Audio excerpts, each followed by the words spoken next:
정봉재 정치쇼 4부 순서 들어가겠습니다. 자, 보수의 품격 많은 분들이 기다리고 있는 시간입니다. 할 말은 한다. 나라 걱정하는 돌직구 정도원 의원님. 안녕하세요. 예, 정태근 의원님. 예, 안녕하세요. 이름하여 청정브라더스 보수의 품격. 자, 10시에 정도원 의원님. 네. 10시에 전병헌 정무수석이 검찰 출석했어요. 네. 불법 요소 하나도 없다. 정무수석이 선임 수석이에요. 보니까 비서실장 유고시에 네. 비서실장 권한 대행을 하더라고요. 네. 일단 피의자 신분으로 이제 소환을 들어갔죠. 당했다는 예. 게 이제 그 의미가 있는 것 같고요. 그리고 이제 선임 수석이라고 하지만 그건 그냥 건재상 그렇게 돼 있는 거고 결국은 이제 대통령에 대한 신임도하고 이제 또 지근거리에서 얼마나 그 아주 내밀한 대화를 나눌 수 있느냐. 이런 거에 따라서 사실 권력 서열이 정해지는 거죠. 예. 무슨 일을 하나요? 정무수석이라는 게. 보통 사람들은 정무적이다 하는 표현도 잘 이해를 못 하거든요. 그러니까 정무수석이 우리나라는 좀 애매해요. 그러니까 이제 소관 기관으로 따지면 국회, 이제 정당하고 예. 그다음에 또 부처를 또 이제 안행부하고 행안부 또 경찰청을 이렇게 이제 담당하도록 돼 있는데 사실 정무수석의 진정한 의미는 전략가라 그래야 되거든요. 그러니까 이제 그 대통령 옆에 소위 말해서 우리가 잘 아는 장자방 같은 사람이 필요한데 그런 의미에서 정무수석을 갖다 놨는데 이제 뭐 우리나라 저 정무수석이 이제 뭐 할 일이 없어 보이니까 그런지 그냥 거기다가 이제 부처도 이제 담당하도록 돼 있는 건 좀 안 어울리는 것 같고 국회 정당 몰라도 어쨌든 좀 애매한 자리입니다. 근데 누가 하느냐에 따라 가지고 확실히 달라지는 자리인 것 같아요. 그러니까 이제 쉽게 얘기하면 청와대가 대여, 대국회 정치를 좀 부드럽게 풀 수 있는 윤활유 역할을 하는 비서팀이다 이렇게 봐도 되나요? 저는 그 수준을 넘어설 수 있다고 보여지거든요. 그러니까 아까 일단 그런 역할은 있는 거죠. 그렇죠. 비서실장 다음으로 선임 수석일 수가 있는 게 예를 들면 인사를 했을 때 이게 이제 그 자리에 적절한 사람인가라는 것을 여러 가지 능력 자질을 가지고 평가할 거 아니겠어요. 예. 근데 그 사람을 썼을 때 여야 간의 정치적 관계가 어떻게 될 것이냐. 이런 것을 인사 문제에 대한 정무적인 판단. 정책도 마찬가지죠. 예를 들면 어떤 그 뭐 경제 정책을 쓴다 했을 예. 때 그것을 추진하는 사람은 당연히 경제수석과 그 경제부처 장관들이겠죠. 예. 그런데 이 정책이 미치는 여야 간의 관계 또는 시민사회의 관계 이런 부분들을 판단해 줄 수 있다라는 거죠. 그런 차원에서 본다면 정무수석이 상당히 광범위한 역할이 있네요. 그럼요. 더더군다나 중요한 사실은 뭐냐면 정책을 청와대가 추진하는데 이것을 국회에서 현실화시켜야 되잖아요. 근데 그것을 기본적으로 그 여당에서 정무수석 그 원내대표가 맞지만 실제로 여러 가지 조율을 하는 것 예. 내 역할을 할 수가 있는 거죠. 예를 들면 이제 그 우리가 이제 파리 기후 변화 협약이 있었잖아요. 예. 그때 이게 다 되는데 가장 문제가 됐던 게 인도가 참여를 안 하겠다고 얘기했단 말이에요. 그래서 인도가 참여하지 않는 기후 변화 협약은 의미가 없어진다는 거죠. 그때 어떤 일이 벌어졌었냐면 세계은행을 통해 가지고 인도에 개발 자금을 줘라. 그래서 소위 이제 기후 변화에 적극적으로 능동적으로 참여할 수 있도록 하자 해서 그게 막판에 타결이 됐어요. 그걸 이제 엘고가 했는데 그런 역할들을 사실은 해야 되는 거죠. 그러니까 원내대표가 협상을 하는데 청와대에서 뭘 줘야 될 거 아니에요. 그럼 줄 수 있는 걸 마련해 가서 원내대표한테 이걸 가지고 야당하고 얘기를 해보십시오. 이런 거죠. 그런 역할들을 그러니까 전략가이자 동시에 정책을 현실화시킬 수 있는 이 전술적인 것들을 만들어내는 정책을 추진하기 위한 협상을 대여, 대야 창구로 다 넘나들면서 다녀야 되는 역할이네 그렇게 되면. 그러니까 제일 무능한 정무수석은 가서 우리 청와대 입장만 좀 봐주십시오 하는 사람은 무능한 거고 청와대에서 프로그램을 A안, B안, C안을 들고 가서 이거 한 B안을 드리면 되겠습니까? 이걸 만들어줘야지. 그럼 야당의 얘기를 듣고 갖고 청와대도 뭐 좀 조정도 하고. 그럼요. 네. 그거 하라고 있는 자리인데 요즘 정무수석들은 그냥 청와대 입장만 계속 가서 얘기를 하는 이상한 정무수석. 역대 정권 정무수석들 구체적으로 가장 기억에 남고 좀 이런 정무수석들은 좀 괜찮았다. 그러니까 정무수석이 이제 힘을 가지고 또 제대로 역할을 하려면 대통령과의 소통이 원활해야 되거든요. 대통령하고 그렇죠. 대통령의 뜻을 알아야 되니까. 아무 얘기나 할 수 있는 그리고 또 대통령한테 아니되옵니다. 그렇게 하지 마세요라고 할 수 있는 사람이어야지만 되거든요. 그래야지만 각 부처 각 수석들이 하는 역할을 이제 정무적인 전략적인 관점에서 보면서 독수리의 눈으로 하늘에서 보면서 이제 대통령한테 이제 안 됩니다 조언해 줄 수 있는 사람인데 이원종 수석이 옛날에 YS 때 이제 그런 정도 그 대통령과의 어떤 관계가 좀 그런 관계가 아니었나. 정태근 의원이 잘 알죠. 이원종 수석이 참 그 이분이 39년생이신데요. 삼척분이세요. 그리고 이제 경복고등학교 나오신 분인데 경복. 예. 근데 이 YS한테 어떻게 가게 되냐면 경복고등학교 후배인 그 DR 김동영 씨가 추천을 해서 70년대 중반에 YS 상도동에 합류를 해요. 그러니까 오래되는 관계죠. 근데 이분이 3번 다 낙선을 해요. 국회의원에? 예. 그래서 85년, 88년, 95년에 다 낙선을 해요. 그런데 이제 YS가 정무수석으로 발탁을 한 거예요. 92년 이제 집권한 이후에. 그렇죠. 그래서 93년 말부터 마지막까지. 한 4년을 했네요. 그러면은. 정권 끝날 때까지 했습니다. 거의요. 그러니까 대단한 사람이죠. 거의 끝날 때까지 했는데 이분은 가장 대표적인 게 뭐냐면은요. 정무수석이 돼가지고 YS가 이제 좀 그 역대 막 그 그때 이제 그 노태우 정부 전두환 정부 청산을 하잖아요. 그렇죠. 하나에도 쳐고 막. 그 전에 정권을 안정화시키기 위해서 무엇을 했냐면 YS하고 전두환, 노태우, 최규하 전직 대통령 회동을 성사시켜요. 이런 역할도 하고. 그 이현종 정무수석이. 그렇죠. 또 어떤 가장 큰 게 그 당시에 자유한국당에서 아니죠. 그때 뭐 민자당 정도. 민자당. 민주자유당에서 신한국당으로 넘어갔잖아요. 그렇죠. 거기에 핵심이 뭐냐면 JP가 이탈하는 거예요. 그렇죠. 95년도에 나오죠. 그러니까 JP가. 이 당이 어떻게 되냐면 완전히 우파 정당에서 중도 우파 정도로 당이 움직이게 되는 과정을 하는 거죠. 그래서 그것도 이제 이분이 사실상 기획했다고 봐야 되고 결정적인 것은 이제 95년 지방선거에 패배한 다음에 96년 때 신한국당이 총선에서 승리하잖아요.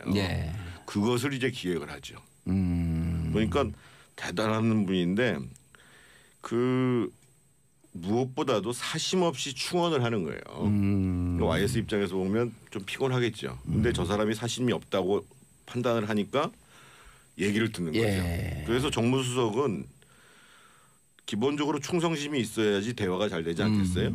그런데 전제가 사심이 없어야 된다. 그러면서 이제 사심이 없고 대통령한테 눈 부라리고 얘기할 수 있는. 그렇죠. 그러면서 이제 정무 감각이라는 게 있어야 되고 그것을 또 이 이원정 수석의 그 큰 장점이 뭐냐면 이분이 역사에 대한 이해가 굉장히 깊은 분이에요. 제가 너무 많이 떠들었네요. 아니 정도원님. 그런데 그 대통령하고 사심 없이 그다음에 별 거리낌 없이 얘기할 수 있으면 대통령의 스타일도 중요하잖아요. 예를 들어서 YS 같은 경우는 사람들 얘기를 잘 듣는 거로 유명하잖아요. 그리고 본인이 통이 크고 자신감이 있죠. 심지어는 뭐 들어가다가 뭐 어디 가다 이렇게 경비원한테도 물어볼 정도로 사람들 얘기 잘 듣는다는데 그런 캐릭터가 있었기 때문에 이현종 같은 정무수석이 맞습니다. 있을 수 있을 텐데 얘기를 안 들어. 그럼 누가 와서 얘기하면 기분만 나쁠 거 아니에요. 그러니까 이제 장단점이 다 있지만 YS는 그릇이 좀 크죠. 이제 제가 볼 때는 노무현 전 대통령도 뭐 장단점이 있지만 그릇이 큰 편이에요. 왜냐하면 자기를 좀 이렇게 유인태 정무수석처럼 맨날 졸고 싫어하는 사람도 데려다 쓰잖아요. 그리고 총리한테도 뭐 일을 다 맡겨버리고. 근데 그 후에 대통령들을 보면은 좀 뭐랄까 그릇이 작아서 뭐 힘을 안 실어줘요. 오히려 이 얘가 내 힘을 뺏어갈까봐 두려워가지고 항상 그냥 좀 충성심만 강하고 말 잘 듣는 사람만 데려다 쓰는 거예요. 그러니까 좀 줏대가 있고 좀 강단이 있고 이런 사람은 절대 안 써요. 그러니까 유인태 수석 말씀하셨는데요. 유인태 수석은 조는 것 같은데 졸지는 않아요. 졸면서도 다 듣는 능력이 있는 사람입니다. 아, 유인태 수석 같은 경우는 그러잖아요. 졸면서 해야지 보통 사람과 비슷하게 한다. 아니 제가 이제 그 유인태 수석 말씀 예. 나왔으니까 그런데 그 MB가 이제 서울시장일 때 청계천 복원을 했잖아요. 예. 청계천 복원의 숨은 공신이 유인태 정무수석입니다. 그래요? 왜냐하면 그 당시에 청계천을 복원을 할 때 정부에서 협조하지 않으면 할 수가 없습니다. 아, 왜냐하면 2002년도에 MB가 서울시장이 되고 노무현 대통령이 2002년 12월에 대선이니까 그렇죠. 임기가 겹치네 두 분이. 그럼요. 예. 오호. 그래서 예를 들면 청계천 같은 대공사를 하려면 서울시의 교통체계 이런 부분들에 대해서 경찰이 협조를 해줘야 되거든요. 그렇죠. 그 외에도 여러 가지가 많습니다. 아, 그리고 이게 뭐. 도로가 지방도로도 있고 중앙도로도 있고 이게 막 겹치잖아요. 그래서 천도 이제 그렇고. 정무수석 당시에 청와대에서 이 문제를 검토하도록 만든 사람이 유인태 수석이고 그래서 실제로 청와대 국무회의 하는 과정 속에서 쭉 장관들 의견 들어보다가 그러면 노무현 대통령이 추진하도록 우리 협조하자 이렇게 만들어준 사람이 사실은 유인태입니다. 그런데 이제 그 노무현 대통령이 청계천을 두 분이 결국 진짜 전문가시네요. 거기. 허락했던 근본적인 이유는 예. 이거예요. 그때 이제 국정원을 비롯해서 각 정보기관에서 보고가 어떻게 올라갔냐면 저 청계천은 저거 안 됩니다. 상인들이 반대하고 온갖 예. 저 어려움이 많아서 안 됩니다. 그러니까 왜 안 된다고 보고가 올라온단 말이에요. 그러니까 예. 이제 노무현 대통령이 판단할 때 안 되는 거를 괜히 내가 못하게 해가지고 내가 뒤집어쓸 이유가 뭐가 있느냐 이렇게 생각했을 수가 있어요. 예. 그래가지고 이제 윤태 수석이 이제 이렇게 저 한번 검토를 해보자 하니까 그렇게 판단하셨을 것 같아요. 내가 괜히 그 막아서 안 되는 것처럼 하지 말고 내버려둬라. 어차피 하라고 놔둬도 안 될 것이다. 그래가지고 이제 저는 그게 통과됐다고 보거든요. 근데 그게 결정적인 분기점이에요. 그거 되면서 이명박 대통령도 된 거죠. 서울시. 예. 유인태 정무수석에 대해서 개인적으로 어떻게 평가하세요? 저는 제가 제일 좋아하는 정치인 중에 하나인데요. 이분이야말로 이제 사심이 없고 또 직원을 서슴지 않죠. 그리고 뭐라 그럴까 장기적으로 항상 생각을 하고. 예. 아, 근데 수싸움에 능해요. 그러니까 제가 보기에는 문재인 대통령이 노무현 대통령이 당선돼 가지고 문희상 비서실장을 썼잖아요. 맞아요. 유인태 같은 분을 비서실장으로 썼으면은 훨씬 더 세련되게 하지 않았을까. 근데 이제 쉽지가 않았을 거라고 판단하는 게 이 유인태 수석이 이제 물러나게 되는 과정에 보면 예. 그건 직접 들은 얘기인데 장관급 인사에 대해서 노무현 대통령이 천거하는 사람이 아주 부적절한 사람이었다는 거예요. 예. 그래서 그거를 처음에 한번 반대를 했어요. 그래서 예. 그 당시만 해도 청와대 인사추천위원 수석들로 하는 인사추천위원회가 반대하면 못했다는 거예요. 근데 몇 달 있다가 또 하시더라는 거예요. 그 사람을. 예, 그래서 또 반대를 했대요. 예. 근데 이제 마지막에 보니까는 한 몇 달 있다 또 올라와가지고 또 반대를 했더니만은 약간 노무현 대통령이 불편하면서 좀 이 비아냥하는 투로 이제 유인태 수석을 질책을 했다는 거예요.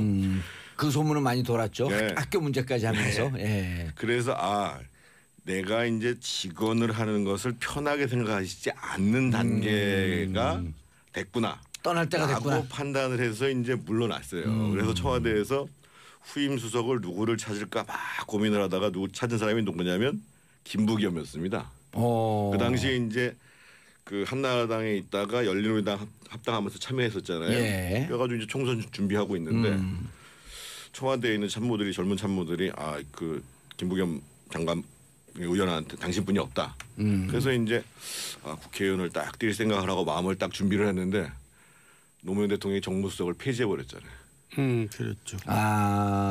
유인태 정무수석 떠나고 난 다음에 노무현 정부 때는 정무수석이 없었습니다. 그래서 이제 김부겸 의원은 김포인가요? 군포 가서 예. 군포 가서 이제 국회의원 했고. 예. 역대 정권의 정무수석 가운데 좀 부적절했다 한 분. 아니, 실명 거명해야 되나? 아니 그 이해가 안 가는 사람이 있었어요. 예. 박근혜 정부 때 박준우 수석이라고 외교관 출신이거든요. 이 양반이 난 갑자기 이름도 잘 예. 기억을 안 되는데 그러니까 외교관? 그 전혀가 엉뚱하고 도대체 왜 저 사람을 정무수석을 시키나. 그래가지고 이 국회를 왔는데 예. 이분이 정무수석이 된 다음에 이제 뭐 국회에서 이제 그 당시에 이제 그 새누리당 의원들을 만났을 거 예. 아니겠어요? 이게 지금 이제 자유한국당에 있는 김태흠 의원이라는 분이 정무수석한테 당신 뭐 하는 사람이냐? 예. 물론 이제 김태훈 의원이 좀 까칠하기는 해요. 까칠하는데 말은 거기도 돌직구 아니에요. 직설적으로 얘기하죠. 오죽했으면 정무수석이 당에 인사를 하러 왔는데 그 당시에 친박의 핵심 중에 한 사람이 국회의원이 당신 도대체 뭐 하는 사람이냐고 얘기할 정도니 일반 사람들은 이해가 되겠냐고요. 박근혜 정부 역대 정무수석 보니까 이정현, 박준호, 조윤선, 현규환. 이명박 전 대통령 때는 박지원, 맹현규, 박형준, 정진석. 야, 이렇게 많이 바뀌었어요? 박지원 수석도 조금 사실은 이해가 안 되는 경우예요. 예, 성대 교수 출신이시죠? 아니 나중에 그 경제부총리 맞아요. 했던 분인데 저분이 능력이 없거나 이렇다는 게 아니고 그 당시에는 사실은 정무수석이 여야 관계도 중요하고 여당 내에서 친박과 친이 관계 문제를 잘 해야 되는데 박지원 수석은 사실은 친박도 아니고 친이도 아니고 강제석계였었어요. 그런데 박근혜 쪽에서 굉장히 싫어하는 사람 중에 한 사람이었어요. 근데 이상하게 초대 정무수석을 시키더라고요. 그때 왜 시킨 거예요? 뭐 그렇게 나도 이해를 못 하겠어요. 그러니까 이제 하여간 말 잘 듣는 사람을 시키는 거예요. 아니 그리고 박지원 저분 같은 경우 17대 비례대표를 했고 정치적으로도 정치를 잘하는 분이 아니에요. 그리고 당내에서도 이렇게 좀 정책적 능력은 뛰어난 정책 분이고요. 능력은 있는데 굉장히 원만한 분인데 사람들하고 관계나 이런 것도 좀 소극적이고 좀 근데 맹현규 저 이명박 대통령은 이제 인사 스타일이 뭐냐면 내가 하면 되고 니네들은 내가 시키는 대로 하면 된다 이거거든요. 그러니까 그 사람이 뭘 잘하냐 이런 거 별로 중요하지 않아요. 중요하지 않다. 그리고 이제 또 말랑말랑 해야 돼요. 말랑말랑 해야겠다. 막뭐 줏대가 있으면 안 돼요. 자, 문재인 정부 후임 정무수석 여러분이 지금 한번 표현하고 있는데 두 분이 이런 사람이면 좋겠다. 이거는 조금 어려운 얘기인데. 예, 왜냐하면 우리가 추천을 하면은 그 사람이 오히려 안 되는 거 아니에요? 아니 그죠. 그러니까 그 추천하세요. 안 될 사람. 그래도 해주세요. 그런 분 원한 사서 진짜 사심 없이 일할 수 있는 사람이 이제 제일 중요한 건데. 그러니까 다음 국회의원이고 뭐고 야망 계획이 없는 사람. 그런 사람 없어요, 근데. 그런 사람 없겠죠. 지난번에 제가 처음 나왔을 때 당태종 얘기를 했었잖아요. 맞아요. 근데 확실히 정무수석은 직원을 할 수 있는 사람이 있어야 돼요. 혹시 그러다가 이제 쫓겨나는 한이 있더라도 그래야 대통령 권력이 굉장히 세잖아요. 그러면 누군가는 그거를 브레이크를 잡아주고 방향을 잡아줘야 되는데 그 역할을 정무수석이 해야 된다는 거죠. 알겠습니다. 자, 정무수석 이름이 실명이 좀 낯섰으면 되고 실명 나오는 것은 조금 민감하니까 피하고 두 분 인사하시고요. 네, 벌써 시간이 됐네요. 예, 오늘도 빨리 끝냈습니다. 네, 다음 자, 주에 뵙겠습니다. 마지막 곡 듣고 배치기 눈물 샤워 피처링 에일리죠. 예, 아주 좋은 노래입니다. 배치기 듣고 저희는 마치겠습니다. 감사합니다. 피스 코리아. 공범의 역할이 있네요. 그럼요. 더더군다나 중요한 사실은 뭐냐면 정책을 청와대가 추진하는데 이것을 국회에서 현실화시켜야 되잖아요. 근데 그것을 기본적으로 그 여당에서 정무수석 그 원내대표가 맞지만 실제로 여러 가지 조율을 하는 것 내 역할을 할 수가 있는 거죠. 예를 들면 이제 그 우리가 이제 파리 기후 변화 협약이 있었잖아요. 그때 이게 다 되는데 가장 문제가 됐던 게 인도가 참여를 안 하겠다고 얘기했단 말이에요. 그래서 인도가 참여하지 않는 기후 변화 협약은 의미가 없어진다는 거죠. 그때 어떤 일이 벌어졌었냐면 세계은행을 통해 가지고 인도에 개발 자금을 줘라. 그래서 소위 이제 기후 변화에 적극적으로 능동적으로 참여할 수 있도록 하자. 해서 그게 막판에 타결이 됐어요. 그걸 이제 엘고가 했는데 그런 역할들을 사실은 해야 되는 거죠. 그러니까 원내대표가 협상을 하는데 청와대에서 뭘 줘야 될 거 아니에요. 그럼 줄 수 있는 걸 마련해 가서 원내대표한테 이걸 가지고 야당하고 얘기를 해보십시오. 이런 거죠.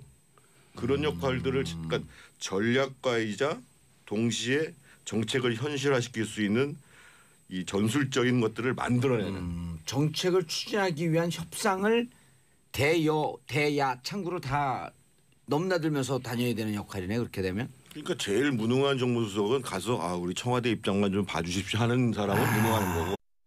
정봉재 정치쇼 4부 순서 들어가겠습니다. 자, 보수의 품격 많은 분들이 기다리고 있는 시간입니다. 할 말은 한다. 나라 걱정하는 돌직구 정도원 의원님. 안녕하세요. 예, 정태근 의원님. 예, 안녕하세요. 이름하여 청정브라더스 보수의 품격. 자, 10시에 정도는 네. 10시에 전병헌 정무수석이 검찰 출석했어요. 네. 불법 요소 하나도 없다. 정무수석이 선임 수석이에요 보니까 비서실장 유고시에 네. 비서실장 권한 대행을 하더라고요. 네. 일단 피의자 신분으로 이제 소환을 들어갔죠. 당했다는 예. 게 이제 그 의미가 있는 것 같고요.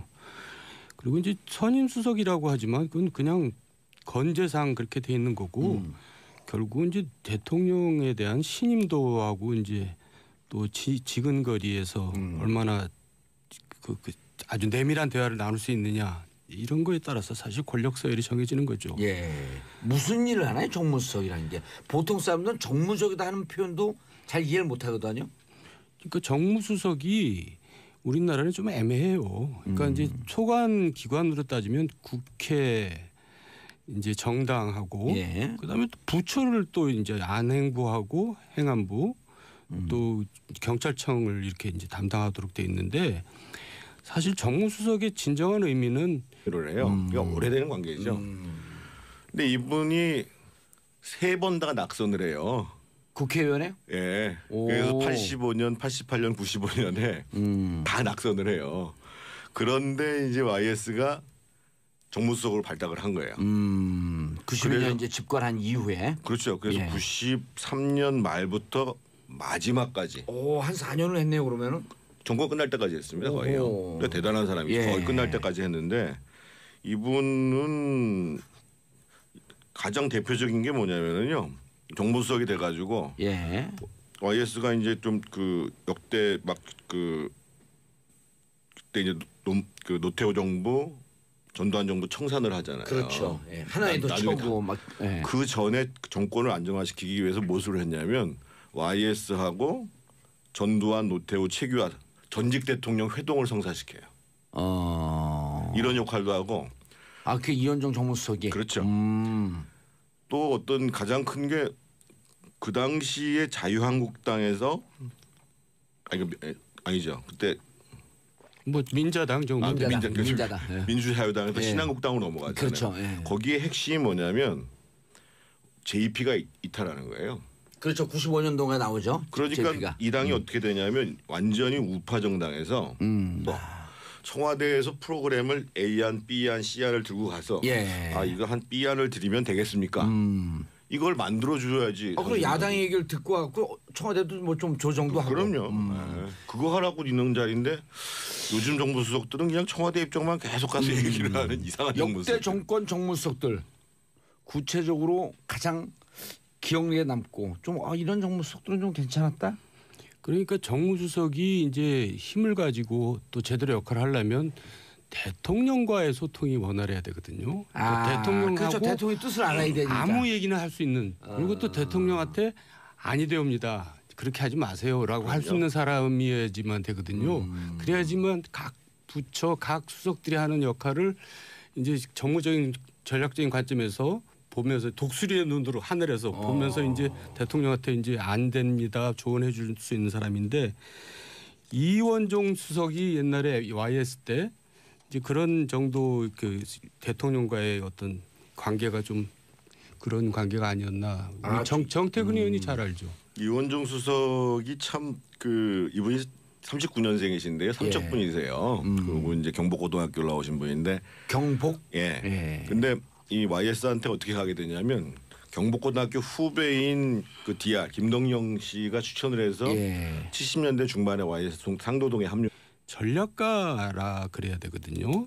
그러니까 이제 그 대통령 옆에 소위 말해서 우리가 잘 아는 장자방 같은 사람이 필요한데 그런 의미에서 정무수석을 갖다 놨는데 이제 뭐 우리나라 저 정무수석이 이제 뭐 할 일이 없어 보이니까 그런지 그냥 거기다가 이제 부처도 이제 담당하도록 돼 있는 건 좀 안 어울리는 것 같고 국회 정당 몰라도 어쨌든 좀 애매한 자리입니다.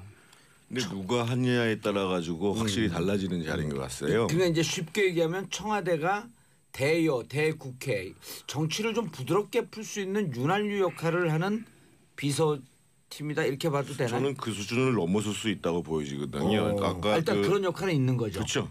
비서실장 다음으로 선임 수석일 수가 있는 게 예를 들면 인사를 했을 때 이게 이제 그 자리에 적절한 사람인가라는 것을 여러 가지 능력 자질을 가지고 평가할 거 아니겠어요. 예. 근데 그 사람을 썼을 때 여야 간의 정치적 관계가 어떻게 될 것이냐. 이런 것을 인사 문제에 대한 정무적인 판단. 정책도 마찬가지죠. 예를 들면 어떤 그 뭐 경제 정책을 쓴다 했을 예. 때 그것을 추진하는 사람은 당연히 경제수석과 그 경제부처 장관들이겠죠. 예. 그런데 이 정책이 미치는 여야 간의 관계 또는 시민사회의 관계 이런 부분들을 판단해 줄 수 있다라는 거죠. 그런 차원에서 본다면 정무수석이